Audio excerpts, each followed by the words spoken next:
Hey guys, my name is Jamie Beaton and I'm the CEO and co-founder of Crimson Education. And today, I'm going to be answering some of the most common questions we get asked from students from Indonesia. Let's get into it. So the first question is, how will Indonesian students be assessed in the application process for top schools in the US and UK? And who will they be competing against? First and foremost, in the submissions process, your most direct competitors are the fellow classmates within your own high school. These are the students that you're going to be most directly compared against. Following that, it'll be students from the same types of schools, whether you're in an A-level school or a local school. And then beyond that, it's going to be your country and then the overall application region within Southeast Asia. Certain universities look at each country by itself, and others look at collections of countries together in the same admissions pool. You're going to be assessed based on your academics relative to your classmates, performance in things like the IB, the SAT, as well as enrichment activities, and how you've done in high school over the last 4 years. You'll also be assessed in terms of extracurriculars, 10 activities in the last 4 years, which could range from community service to sports to leadership and beyond.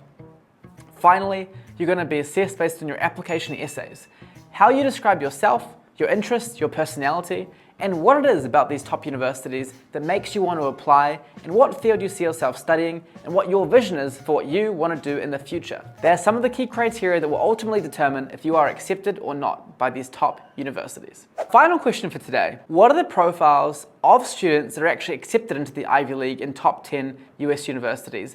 What do they actually look like? There's no one mold that every student fits into exactly, but there are some trends we've seen, having sent nearly 800 kids to the Ivy League, that I'll share with you today. The first is a strong SAT score. This is an ultimate benchmarking tool that these universities use to compare kids from Indonesia to New York to Korea to New Zealand. That score should normally be above 1550 for the top universities in America. Beyond that, you're looking at all A stars and A's in the A levels, or an IB score of normally 42 and above for the top universities. For AP students, we're often looking at between 6 to 15 AP 5s.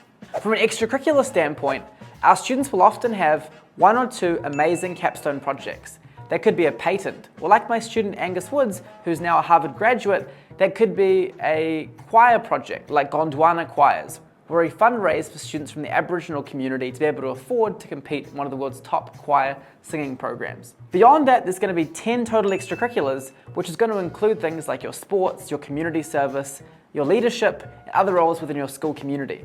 You might have launched your own clubs, which typically our students have done, normally 2 to 3 clubs, and they might have a formal leadership role in the student government as well. Beyond that, the students are going to have some powerful application essays that really articulate what it is about them that is really interesting, and what it is about the school they're getting into, whether it be a Stanford, a Cornell, or a UPenn, that really makes them want to study there.